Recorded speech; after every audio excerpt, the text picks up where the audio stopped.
সুপ্রিয় শ্রোতা বন্ধুরা, আসসালামু আলাইকুম। আপনারা শুনছেন অলৌকিক সত্য, ভয়, রহস্য আর অমীমাংসিত ঘটনার এক ভিন্ন জগৎ। আজকের ঘটনাটি এসেছে আমাদের একজন নিয়মিত শ্রোতা প্রীতমের কাছ থেকে। তিনি রাতের শিফটের গ্রাফিক ডিজাইনার। আর আজ যে ঘটনাটি শোনাবো সেটি তার জীবনের সবচেয়ে বড় বিভ্রম। তাই চোখ বন্ধ করে শুনুন। আর আপনিও যদি চান যে আপনার অথবা আপনার আশেপাশে কারোর সাথে ঘটে যাওয়া কোনো সত্য ঘটনা আমাদের সাথে শেয়ার করবেন, তাহলে আমাদের লিখে পাঠাতে পারেন ইমেইলে। আর যদি চান আপনার কথা যেন সরাসরি দর্শক শুনতে পায়, তাহলে রেকর্ড করেও পাঠাতে পারেন। আমাদের ইমেল অ্যাড্রেস alokikshotto@gmail.com। আপনাদের সুবিধার্থে ডেসক্রিপশন বক্সে আমাদের ইমেল অ্যাড্রেস দেওয়া আছে। শ্রোতাদের কাছে একটা ছোট্ট অনুরোধ থাকবে, আপনাদের মধ্যে যারা এখনও আমাদের চ্যানেলটি সাবস্ক্রাইব করেননি তারা দয়া করে সাবস্ক্রাইব করে দেবেন, কারণ নিয়মিত আমরা আপনাদের জন্য নিয়ে আসি ভয়ঙ্কর সব ভৌতিক সত্য ঘটনা, রহস্য আর অমীমাংসিত কাহিনী। তাই যদি চান নতুন ঘটনা আপলোড হওয়ার সাথে সাথেই নোটিফিকেশন পেতে, তাহলে অবশ্যই বেল আইকনে ক্লিক করে অল করে রাখবেন। আর যারা ইতিমধ্যে আমাদের পরিবারের অংশ হয়ে গিয়েছেন, অর্থাৎ সাবস্ক্রাইব করেছেন, তাদের প্রতি রইল আমার আন্তরিক ভালোবাসা আর অন্তরের অন্তঃস্থল থেকে ধন্যবাদ। তাহলে আর দেরি না করে শুরু করছি আজকের অলৌকিক সত্য। কিছু বিভীষিকা শুধু চোখ দিয়ে নয়, আত্মা দিয়ে অনুভব করতে হয়। এই ঘটনাটি আমার জীবনের সবচেয়ে বড় বিভ্রম, যা আমার বিশ্বাসকে ভেঙে দিয়েছে। আমি প্রীতম, রাতের শিফটে কাজ করি, গ্রাফিক ডিজাইনার। সারাদিনের কোলাহল থেকে দূরে নীরব রাত আমার কাছে শান্তির। কিন্তু সেই শান্তি ভেঙে গেল আজ থেকে ঠিক 4 দিন আগে। সেদিন রাত প্রায় 2:30টা। আমি আমার ফ্ল্যাটের বারান্দার কাচের টেবিলের ওপর ল্যাপটপ রেখে কাজ করছিলাম।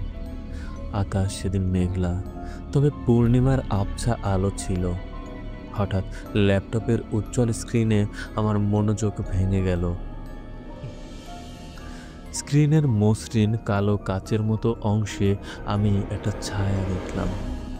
প্রথমে মনে হলো আমারই প্রতিফলন, কিন্তু সেটা দ্রুতই ভুল প্রমাণিত হলো। সেই ছায়াটা লম্বালম্বি নয়, আড়াআড়ি, যেন আমার ফ্ল্যাটের উল্টো দিকের আকাশ থেকে কেউ উল্টো হয়ে ঝুলছে। আমার বুকের ভেতরে হিমশীতল স্রোত বয়ে গেল। মাথা তুলে তাকালাম বারান্দার কাচের দিকে। কিছুই নেই, শুধু মেঘের ফাঁকে আবছা চাঁদ আর আকাশচুম্বী অ্যাপার্টমেন্টগুলো। তাহলে কি দেখলাম? আবার ল্যাপটপের দিকে তাকালাম, সেখানে ছায়াটা নেই। দ্রুত ল্যাপটপের পর্দা বন্ধ করলাম। সম্পূর্ণ কালো কাচের মতো পর্দায় আবার ছায়াটা পড়ল। এবার আরো স্পষ্ট, একজন নারী, গাঢ় কালো রঙের পোশাক পরা, শূন্যে উল্টো করে ঝুলে আছে। তার মুখটা ঘোরানো আমার দিকে। তার লম্বা চুলগুলো আকাশের দিকে উঠে আছে, যেন মধ্যাকর্ষণ তার উপর বিপরীতভাবে কাজ করছে। এ কিসের প্রতিফলন? আমার ফ্ল্যাট 9ম তলায়। আমি ধরফর করে উঠে দাঁড়ালাম। নিজেকে বোঝানোর চেষ্টা করলাম, নিশ্চয়ই বাইরের রাস্তার ল্যাম্পপোস্টের আলোর কোনো খেলা বা কোনো বিশাল বিলবোর্ডের প্রতিফলন। কিন্তু কোনো বিলবোর্ড নেই এখানে। আমি জোর করে মাথা থেকে বিষয়টা ঝেড়ে ফেললাম। নিশ্চয়ই রাতের শিফটে কাজ করতে করতে আমার মস্তিষ্ক প্যারানয়েতে ভুগছে। পরের দিন আমি কাজে গিয়েছিলাম। সারাদিন অস্থিরতা ছিল, কিন্তু রাতে যখন বাড়ি ফিরলাম তখন একটা জিনিস নিশ্চিত করতে চাইলাম। রাত তখন 11টা। আমি রান্নাঘরের স্টিলের সিঙ্কের সামনে দাঁড়ানো। সিঙ্কের মসৃণ চকচকে স্টিলে মুখ ধোয়ার সময় হঠাৎ আমার চোখ গেল পেছনের দিকে। সিঙ্কের প্রতিফলনে আমি দেখলাম সে আবার আছে, ঠিক আমার পেছনে। উল্টো করে সিলিং থেকে ঝুলছে সেই নারী। তার হাত দুটো ধীরে ধীরে নড়ছে, মনে হচ্ছে সে আমাকে অনুসরণ করছে। আমি মুহূর্তের মধ্যে ঘুরে তাকালাম, দেখি শুধু সাদা দেয়াল আর সিলিং ফ্যান। আমার মস্তিষ্ক আর বিভ্রমের কথা শুনতে রাজি ছিল না। আমি স্পষ্ট বুঝে গেলাম সে শুধু কাচ বা অত্যন্ত মসৃণ প্রতিফলক বস্তুর মাধ্যমেই ধরা পড়ে। আমি দ্রুত ইন্টারনেটে সার্চ করলাম বিপরীত ছায়া উল্টো ঝোলা নারী লিখে। যা পেলাম তা আমার মেরুদণ্ড দিয়ে ঠান্ডা একটা কাঁপুনি নামিয়ে দিল। এটি একটি প্রাচীন গুজব নয়, বরং আধুনিক শহুরের কিংবদন্তি যা সম্প্রতি ইন্টারনেটে ছড়িয়ে পড়েছে। কিংবদন্তি অনুসারে এই সত্তাটির নাম বিপরীত ছায়া। সে আসে 3টে স্তরে। প্রথম স্তর দূরের কাজ, দূরের বা ছোট প্রতিফলক বস্তু, যেমন ল্যাপটপের স্ক্রিন বা গাড়ির জানালা। দ্বিতীয় স্তর পাশের কাজ, ঘরের মূল জানালা, বড় আয়না বা স্টিলের সিঙ্ক। তৃতীয় স্তর নিকটতম প্রতিফলক। লেন্স, গ্লাস বা চোখের মনিতের সরাসরি প্রতিফলন। সবচেয়ে ভয়ানক কথাটি ছিল তৃতীয় স্তরের পর সে আর প্রতিফলনে থাকে না, সে বাস্তব হয়ে যায়। আর এর জন্য সময় লাগে ঠিক 3 রাত। আমার হাতে আর মাত্র 2টি রাত বাকি। আমি পাগলের মতো হয়ে গেলাম। দ্রুত ফ্ল্যাটের সব কাচের বস্তু সরানোর চেষ্টা করলাম। সব জানালার কাচগুলো মোটা কালো কাপড় দিয়ে মুড়ে দিলাম। বড় আয়নাগুলো একটা ঘরে ঢুকিয়ে ভারী কম্বল দিয়ে ঢেকে রাখলাম। রান্নাঘরের সিঙ্কের স্টিল অংশটা পুরনো খবরের কাগজ দিয়ে চাপা দিলাম। ল্যাপটপ, টিভি, ফোন সব বন্ধ করে কাপড়ের বাক্সে ভরে রাখলাম। এই ফ্ল্যাটে আর একটিও কাচ বা মসৃণ প্রতিফলক বস্তু অবশিষ্ট রইল না। ভয়ঙ্করতম চ্যালেঞ্জ ছিল শহরের আলো। রাতে ফ্ল্যাটের বাইরের উঁচু বহুতল ভবনগুলোর কাচের দেওয়ালে সে যদি প্রতিফলিত হয়। আমি ফ্ল্যাটের সব লাইট নিভিয়ে দিলাম। অন্ধকারই এখন আমার একমাত্র বন্ধু। পরের 2 দিন কাটলো চরম আতঙ্কে। আমি নিজের ঘরেই নিজেকে তালাবদ্ধ করলাম। পানীয় জল, শুকনো খাবার আর একটা টর্চ লাইট, এই আমার সম্বল। আমি ক্রমাগত মনে মনে প্রার্থনা করছিলাম যেন 3 রাত কেটে যায়। ভাবলাম যদি 3 রাত তাকে দেখতে না পাই তবে হয়তো এই অভিশাপ কেটে যাবে। তৃতীয় রাত, ঘড়ির কাঁটা যখন রাত 3টা পেরোলো তখন আমি বেডের ওপর চুপ করে বসেছিলাম। নিঃশ্বাসের শব্দও যেন না হয়। আমি জিতলাম। 3টা থেকে ভোর 5টা পর্যন্ত আমি জেগে রইলাম। চারপাশের অন্ধকার যেন আমাকে সুরক্ষা দিচ্ছিল। ভোরের আলো ফুটতে শুরু করেছে। আমি স্বস্তির নিঃশ্বাস নিলাম। এবার নিশ্চয়ই সে চলে গেছে। ভোর হলো। আমি বেরিয়ে এলাম ঘর থেকে। শরীরে প্রচণ্ড দুর্বলতা, চোখে ঘুম, চারদিকে কালো কাপড়ে মোড়া জানালা। আমার মনে হলো আমি সত্যিই জিতে গেছি। অন্ধকার আর কাজকে বর্জন করার কৌশল কাজে লেগেছে। এখন শুধু একটা সমস্যা, আমার চোখে পাওয়ার কম। গত 3 দিন অন্ধকারে থাকতে গিয়ে চোখ আরও খারাপ হয়েছে। সব কিছু আবছালাচ্ছিল। অফিসে যাওয়ার জন্য তৈরি হচ্ছিলাম। আমার টেবিলে পড়েছিল আমার চশমাটা। আমি ভাবলাম চশমার কাজ তো খুবই ছোট, এছাড়া বাইরে বের হতে গেলে তো চশমা পরা জরুরি। হয়তো দিনের আলোয় আর এত ছোট কাচের ওপর তার নিয়ম খাটে না। সাহস করে আমি চশমাটা চোখে পড়লাম।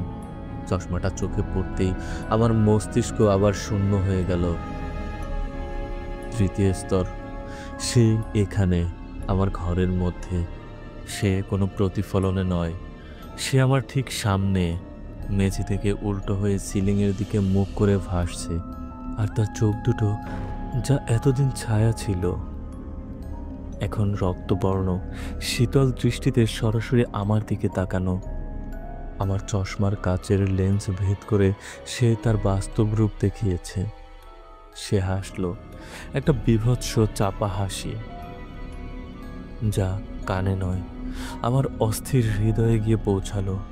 তারপর বিদ্যুৎ গতিতে সে মেঝের উপর দিয়ে পিছলে এলো আমার দিকে। তার লক্ষ্য আমার চোখ। আমি চিৎকার করে উঠলাম। চশমাটা ছুঁড়ে ফেলার আগেই সে আমাকে আঘাত করলো। বাম কাঁধে 3টি গভীর আঁচড়, এত দ্রুত আর এত ধারালো যেন কোনো পশুর নখ। রক্ত ঝরতে শুরু করলো। আমি কোনো মতে চশমাটা ছুঁড়ে মেঝেতে ফেললাম। চশমা ভেঙে কাঁচগুলো ছিটকে গেল। সে এক মুহূর্তের জন্য থমকে গেল, যেন তার প্রবেশদ্বার ভেঙে গেছে। তারপর ধীর গতিতে সে আবার সিলিংয়ের দিকে উঠে যেতে শুরু করলো। কিন্তু সে এবার বাস্তব নয়, বরং একটা অস্পষ্ট ছায়া। আমি কাঁচ ভাঙার শব্দে জ্ঞান হারালাম। যখন জ্ঞান ফিরল তখন ফ্ল্যাট অন্ধকার। সন্ধে হয়ে গেছে। কাঁধের ক্ষত শুকিয়ে গেছে, কিন্তু ব্যথা রয়ে গেছে।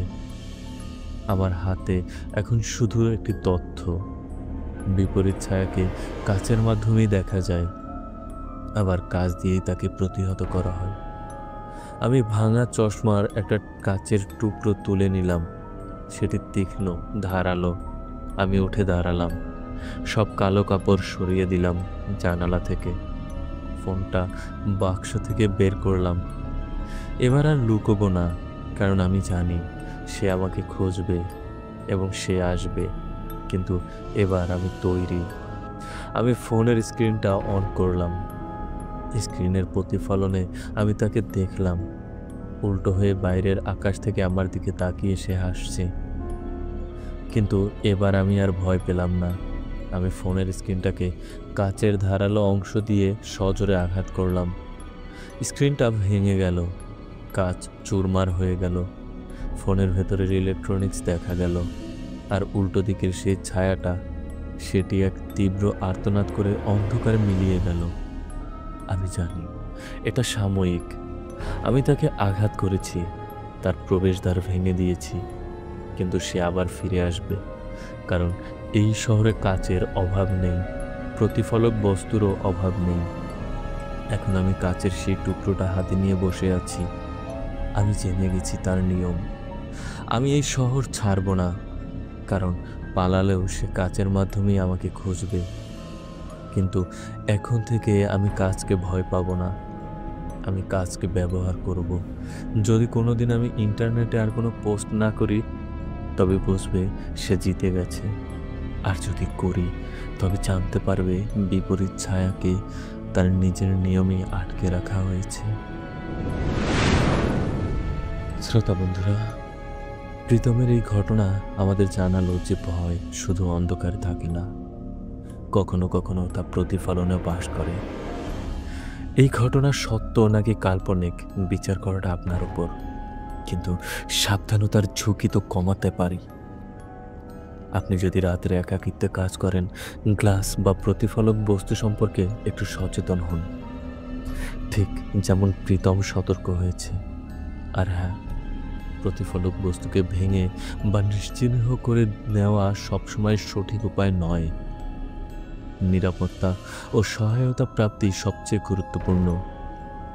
রাতের আওয়াজে সচেতন থাকুন, এবং যদি কখনো আপনার এমন কিছু ঘটে আমাদের জানাবেন, আমরা শুনব। এটাই ছিল প্রীতমের কাহিনী। আমাদের সাথে থাকার জন্য অসংখ্য ধন্যবাদ। আবার আসব নতুন এক অলৌকিক সত্য নিয়ে। ততক্ষণ ভালো থাকুন, সুস্থ থাকুন, আর অন্ধকারকে ভয় করলেও শুনতে থাকুন অলৌকিক সত্য। আল্লাহ হাফেজ।